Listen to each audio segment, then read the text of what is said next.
हमारी चुनाव यात्रा पहुंची है अभी पौड़ी। पौड़ी मंडल मुख्यालय है गढ़वाल का, और कहीं न कहीं यहाँ भी रोचक मुकाबला देखने को मिल रहा है। इस समय हमारे साथ जो मौजूद हैं वो यहाँ के कांग्रेस के प्रत्याशी हैं नवल किशोर। पिछले चुनाव में भी वो कांग्रेस के प्रत्याशी थे।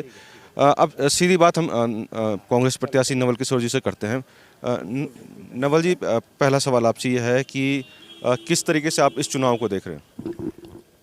देखिए, ये चुनाव जो है, ये चुनाव इस तरह से देखा जा रहा है कि सबसे पहले जो हमारे नौजवान जो बेरोजगार साथी हैं, सबसे पहले हमारी कांग्रेस पार्टी का यही उद्देश्य है कि उत्तराखंड में कांग्रेस की सरकार बने और जो हमारे बेरोजगार नौजवान साथी हैं उनके लिए सरकार एक ऐसी नीति बनाए कि तमाम जो बेरोजगार नौजवान युवा साथी हैं उनको रोज़गार दिया जा सके।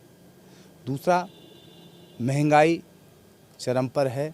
2017 में उत्तराखंड की जनता ने भरपूर मात्रा में जिस आशा और विश्वास के साथ में भारतीय जनता पार्टी को वोट दिया था, उत्तराखंड में भारतीय जनता पार्टी की सरकार बनाई थी, उस आशा और विश्वास पर कहीं पर भी भारतीय जनता पार्टी के विधायक, मंत्री और सरकार कहीं भी खरी नहीं उतरी है। ये सरकार हर मोर्चे पर विफल रही है।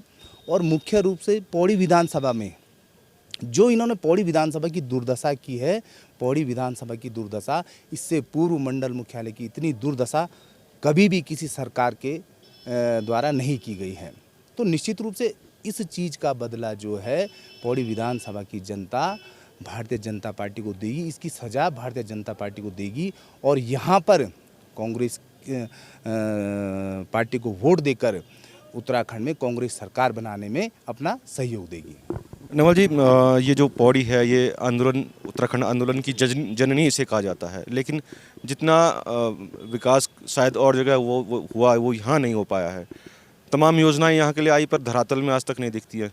तो क्या आपका आगे उद्देश्य रहेगा इसको लेकर? देखा, मेरा यही उद्देश्य है कि जो यहाँ की उपेक्षा इन 5 सालों में हुई है, जो यहाँ का गौरव था, जो यहाँ का एक सम्मान पूरे उत्तराखंड में था, पौड़ी का एक नाम था, वो नाम जहाँ पे कम हुआ है उस नाम को कायम करने के लिए मेरा पूरा प्रयास रहेगा। और यहाँ पर इस सरकार के द्वारा जो हमारा डिस्ट्रिक्ट हॉस्पिटल था उसको पीपीपी मोड पे दिया गया, जो कि आज बदहाल स्थिति में है और उसके लिए भारतीय जनता पार्टी की सरकार जिम्मेवार है।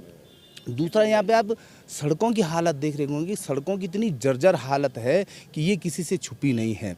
बस अड्डा आपका अधूरा यहाँ पर जो है चिल्ला रहा है। तो ये सरकार जो है हर मोर्चे पर विफल रही है। सीता सर्किट की बात जो यहाँ के विधायक रहे हैं उन्होंने सीता सर्किट की बात की है, लेकिन धरातल पर कहीं पर भी सीता सर्किट आज दिखाई नहीं दे रहा है। लुआली झील की बात इन्होंने की थी कि 2022 से पहले लुआली झील जो है हम इसको पूरा करके देंगे, वहाँ पर भी पूरा काम नहीं हुआ है। और जहाँ तक यहाँ के विधायक रहे कोहली जी ने कहा है कि लुआली झील के द्वारा जो है स्थानीय युवाओं को रोजगार मिला है, जो व्यापारी हैं उनको फ़ायदा हो रहा है, तो धरातल पर कहीं पर भी वो चीज़ें अस्तित्व में नहीं है। ये सिर्फ और सिर्फ झूठ बोल रहे हैं।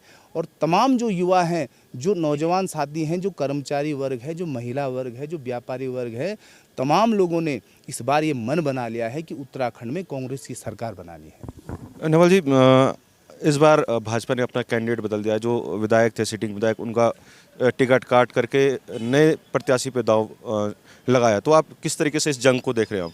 देखिए, मैं समझता हूँ कि चेहरा बदलने से जो आपकी नाकामियाँ हैं वो जनता को तो याद है कि जो आपने पौड़ी की जो दुर्दशा की है, जो आपने पौड़ी की जो उपेक्षा की है, उसको जनता भूलेगी थोड़ी। चेहरा बदलने से आपकी नाकामियाँ नहीं छुप सकती हैं। आप चेहरा बदलने से अपनी जो गलतियां हैं उनको आपने छुपाने का प्रयास किया है, मगर ये सफल नहीं होगा। निश्चित रूप से पौड़ी विधानसभा में कांग्रेस की जीत होगी। ये पौड़ी विधानसभा की जनता ने मन बना लिया है। नवल जी, आखिरी सवाल कि आप स्थानीय किन मुद्दों को लेकर इस बार चुनाव लड़ रहे हैं? देखिए, ये हमारे यही मुद्दे हैं कि जो यहाँ की मुख्य समस्याएं, एक सड़क है, हॉस्पिटल है और बस अड्डा हो गया, आपका जो हमारा ग्रामीण क्षेत्र की जो खस्ता हाल सड़कें हैं, और मुख्य रूप से जो हमारे बेरोजगार नौजवान साथी हैं उनको स्वरोजगार के माध्यम से सरकार के द्वारा एक ऐसी स्कीम बनाई जाएगी कि जो हमारे बेरोजगार नौजवान साथी हैं उनको रोजगार मिल सके। और कोरोना काल में कई लोग नौकरी छोड़कर घर आए हैं।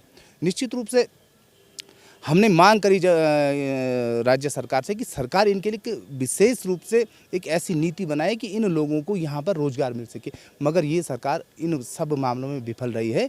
और कांग्रेस सरकार आने पर इस ओर ध्यान दिया जाएगा, एक ऐसी नीति बनाई जाएगी जो हमारे बेरोजगार नौजवान साथी हैं उनको अपने अपने इलाके में रोजगार मिल सके। धन्यवाद नवल जी।